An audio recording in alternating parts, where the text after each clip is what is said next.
இனிய நாமத்தில் உங்களை சந்திப்பதில் மிக்க மகிழ்ச்சி அடைகின்றேன். நாம் இன்று தியானிக்க எடுத்திருக்கும் தலைப்பு, நீங்கள் இறை பாதுகாப்பின் கீழ் இருக்கின்றீர்கள். தியான வசனம், திருப்பாடல் அதிகாரம் 91 வசனம் 4. அவர் தம் சிறகுகளால் உம்மை அரவணைப்பார், அவர் தம் இறக்கைகளின் கீழ் நீர் புகலிடம் காண்பீர், அவரது உண்மையே கேடயமும் கவசமும் ஆகும். இந்த திருப்பாடலின் மூலமாக கடவுள் நமக்கு உணர்த்துவதை சிந்திப்போமா? கிறிஸ்துவுக்குள் பிரியமானவர்களே, படை வீரர்கள் எதிரி நாட்டு படைகளுடன் யுத்தம் செய்யும்போது கேடயம், ஈட்டி மற்றும் வாள் போன்றவைகளை பாதுகாப்பு கருவிகளாக பயன்படுத்துகின்றனர். கேடயம் மற்றும் வாள் ஒரு சிறு கருவியாக இருந்தாலும் கூட வீரர்கள் தங்கள் பாதுகாப்பிற்காக அதை பெரிதும் நம்பியிருப்பார்கள். திருப்பாடல் 91 ஒரு தெய்வீக பாதுகாப்பை குறித்த ஒரு சித்திரத்தை திருப்பாடல் ஆசிரியர் கூறுகின்றார். நீங்கள் இறைவனை நம்பி அவருடைய வார்த்தையை விசுவாசிக்கும் பொழுது உங்களை சுற்றிலும் ஒரு தெய்வீக பாதுகாப்பு நிரம்பியிருக்கும். விவிலியத்தில் ரூத்தினுடைய வாழ்க்கை சரிதையை நாம் வாசிக்கும் போது இஸ்ரவேலின் இறைவனை பற்றி அவர்கள் ஏதும் அறிந்திருக்கவில்லை.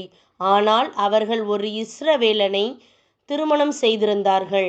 நாளடைவில் அவர்கள் கணவர் மரித்த பின்பு அவர்கள் மிகுந்த மனவேதனை அடைந்தார்கள். அவர்கள் தன் மாமி நகோமியின் மீது அதிக பாசம் கொண்டவளாய் இருந்தார்கள். நகோமி அவர்களை பிறந்த வீட்டிற்கு செல்லும்படி வற்புறுத்திய போதும் ரூத் நகோமியை விட்டு பிரிந்து செல்லவில்லை. அவர்கள் நகோமியின் பக்தியை அறிந்திருந்தபடியினால் அவர்கள் தன்னுடைய வாழ்க்கையை முற்றிலுமாக தன் மாமியாரிடத்தில் அர்ப்பணித்தார்கள். நீங்கள் போகும் இடத்திற்கு நானும் வருவேன், நீர் தங்கும் இடத்திலே நானும் தங்குவேன், உம்முடைய மக்கள் என்னுடைய மக்கள், உம்முடைய இறைவன் என்னுடைய இறைவன் என்று கூறினார்கள்.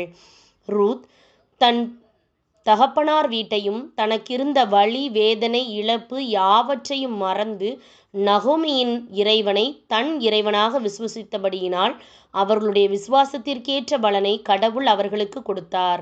ஆம், மீண்டுமாக அவர்களுடைய குடும்ப வாழ்க்கையை கட்டி எழுப்பி அவர்களுடைய குடும்ப வாழ்க்கையை பாதுகாத்தார். இறைவனுடைய கட்டளைகளுக்கு உண்மையுடன் கீழ்ப்படிந்து அவரை விசாரிக்கும் போது கடவுள் உங்களை ஆசீர்வதிப்பதுடன் அவருடைய தெய்வீக பாதுகாப்பு உங்களை சூழ்ந்து கொள்ளும்.